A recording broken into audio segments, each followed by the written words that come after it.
shopping at Macy's.com.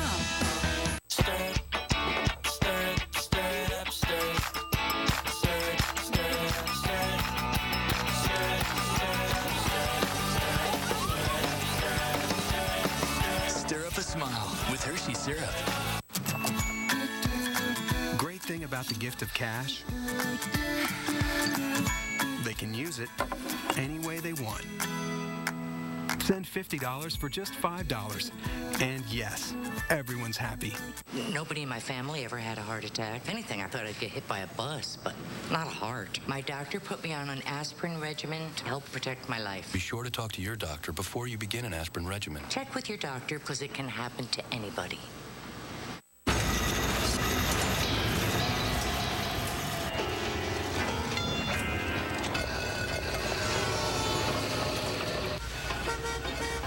With deposits in your engine, it can feel like something's holding your car back. Let me guess, 16. Yeah. That's why there's Castrol GTX. With our most powerful deposit-fighting ingredient ever, Castrol GTX exceeds the toughest new industry standard. Don't let deposits hold your car back. Get Castrol GTX. It's more than just oil. It's liquid engineering. Tucked away in the majestic San Juan Mountains is the tiny town of Ouray, Colorado. Winter population, 813. Ouray may be small in size, but once December hits, the town becomes big on ice climbing. It's the Disneyland of ice climbing. The amphitheater of snow-topped mountains, combined with sun-filled days and frigid nights, creates bountiful possibilities for winter climbing. Ouray's abundance of ice has had a dramatic impact on the evolution and growing popularity of this relatively young sport. Between December and March, thousands of thrill seekers roll into town looking for an ice adventure. Ouray attracts climbers from all over the world. The ice climbing in Ouray is very accessible, more accessible than anywhere I've ever been. The prominence of the ice around Ouray has greatly increased the popularity of the sport. But it is the creation of Ouray's Ice Park that has expanded the playing field for climbers of all levels. The ice park has really promoted ice climbing, not only through festivals, but just because it's made it so accessible. Just 4 blocks from town, the Ouray Ice Park uses a clever ice-producing irrigation system, dribbling water down a 2-mile-long gorge. At night, the water freezes, replenishing more than 160 ice climbs. This is the first park in the world exclusively dedicated to the sport. But in open wilderness, there are no controls over Mother Nature. Jay Smith was one of the area's first climbers to view ice as an attainable adventure. When I first went ice climbing in 1971, I didn't know any ice climbers. Eventually, we started running into people. There was a few mountaineers out pushing the limits of water ice climbing, and that pretty much took place around Ouray. Some of the first big waterfalls were climbed right here. Since its start, ice climbing has required stamina, ingenuity, and a lot of guts, not to mention the right tools. Some of the first ice axes were made out of ash, an ash shaft with a straight pick and a little curved adze. The adze was made for chopping steps up a slope. As the sport has progressed, so too has the technology, allowing many to reach even greater heights. Tools have changed a lot. Not only has the pick changed in its droop, but also the technology gone into the shafts has changed dramatically, and they are very light, and they weigh maybe, an eighth of what the old tools used to weigh. Modern tools go a long way towards successful climbs, but ultimately that success is measured by the climber's intimate knowledge of the fragile surface they're working. Obviously, if it's not cold enough, you can't do it. But then again, if it's too cold, it can be dangerous. If it's very, very cold, the ice becomes much more brittle and easy to break off. At the other end of the spectrum is when the ice heats up, posing a different set of deadly risks. The sun can be an extremely big factor, especially this low in latitude and this high in elevation. If it's too warm, then you have to be concerned about something like a slab where it's getting a lot of solar radiation, and it could be what we call delaminating from the rock. During delamination, the ice transforms from a solid into a gas and separates from the rock. In the narrow San Juan Mountains, winds whip through the valley and up the peaks, wildly fluctuating the temperatures within a short span of time. In this constantly changing environment, it is crucial for climbers to be able to judge the condition of the ice. One way is to simply look at its color.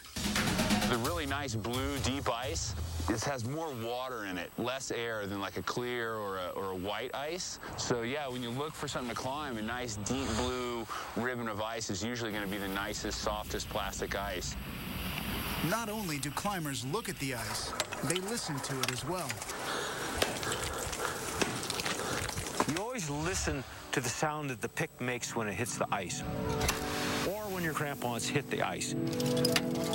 The sound gives you a good clue as to the quality of the ice. If it's very, very, very hollow sounding, then you may want to worry about that ice. Understanding the color and sound of the ice is an important part of the sport. However, there is one aspect of ice climbing that most athletes could live without. It's kind of a burning sensation in the fingertips. You know, your hands are above your heart. You know, it's chilly out next to the ice. A lot of factors can produce cold hands. So when they start to warm back up from that numb state, the body does this weird thing where it takes all the blood from your stomach. Coming back to life. And puts it in your fingertips. So it's like a natural reaction to kind of want to lose what's in your stomach when it doesn't have blood to process it. Among ice climbers, this painful sensation is known as... Get a little case of the screaming barfies here. It is incredible pain, and you either want to throw up or scream or swear or something. So those are the barfies. There's not many things that make me feel like I'm going to cry, and that they do.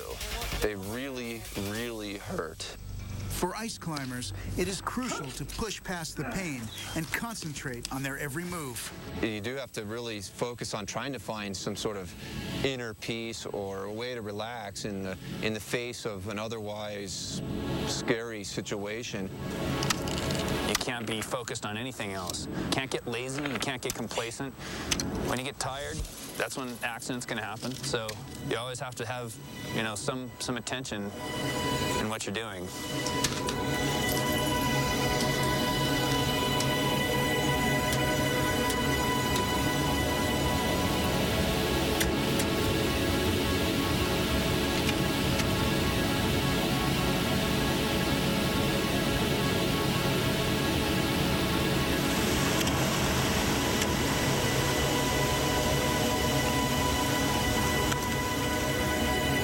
Here will deny that ice climbing has its challenges. You're really, really cold. You're bouncing your knees against the ice. You're banging your head against the ice. You okay? It is very close to the edge. But sometimes, getting too close could mean serious consequences. Up next, when venturing onto nature's untamed ice climbs, tragedy can quickly become reality. The majority of our calls are for ice climbing. You have to respect it, otherwise it's going to get you. When Epic Conditions continues.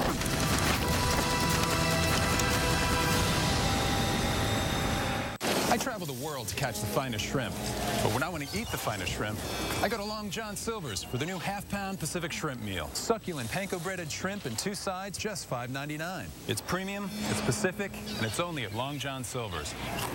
Were you a procrastinator? It's not too late. All day Friday and Saturday, get Countdown to Christmas doorbusters at Sears. These small kitchen appliances are only $9.99 after mail-in rebate. Save up to 70% on fine jewelry. Plus, this 42-inch Zenith plasma is only $429.99. Sears, be the Santa you want to be.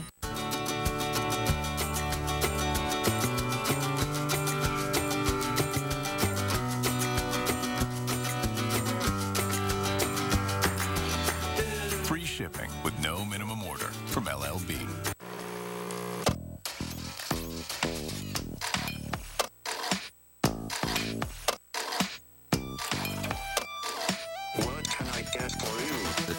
BrewBot. 7 different beverages, one smart little bot. Were you a procrastinator? It's not too late. All day Friday and Saturday, get Countdown to Christmas doorbusters at Sears. This Nikon 12-megapixel camera is only $89.99. Plus, 7 a.m. through noon Saturday, get an extra 10% off all tools, even sale prices. Sears, be the Santa you want to be. Over the last several months, we've been talking with everyone who has Medicare about the money-saving health plans from Humana. These are all-in-one plans that combine medical and prescription drug coverage, all with an affordable monthly health plan premium that may surprise you. If you have a separate drug plan with Original Medicare or with a Medicare supplement, you could be getting more benefits and saving money with Humana's Medicare health plans. Could Humana be a better value for your healthcare dollar? Call 1-800-552-6479 or go online to humanafreebook.com and get this free booklet that will help you decide if our all-in-one plans are right for you. More than 1 million people have made the call and are enjoying Humana's all-in-one Medicare plans. The facts you need are in the book, and it's totally free. Call 1-800-552-6479 or go to humanafreebook.com.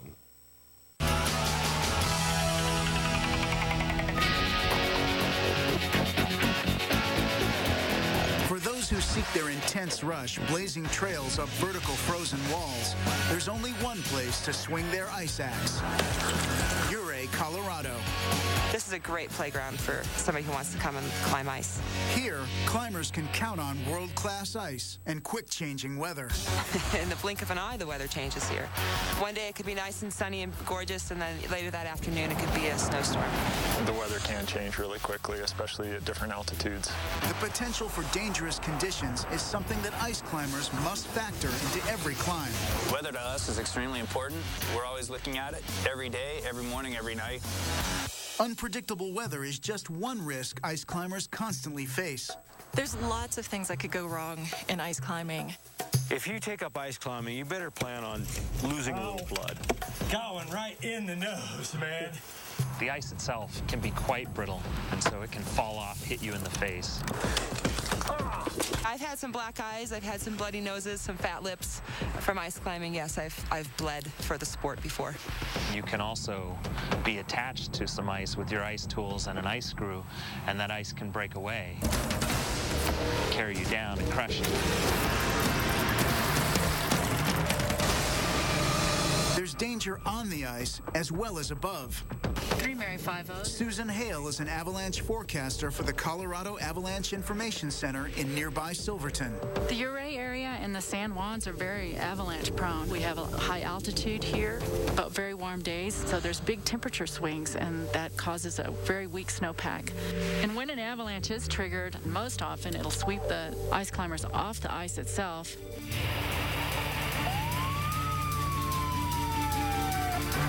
Jeff Skolida and the Ouray Mountain Rescue Team are well aware of backcountry dangers.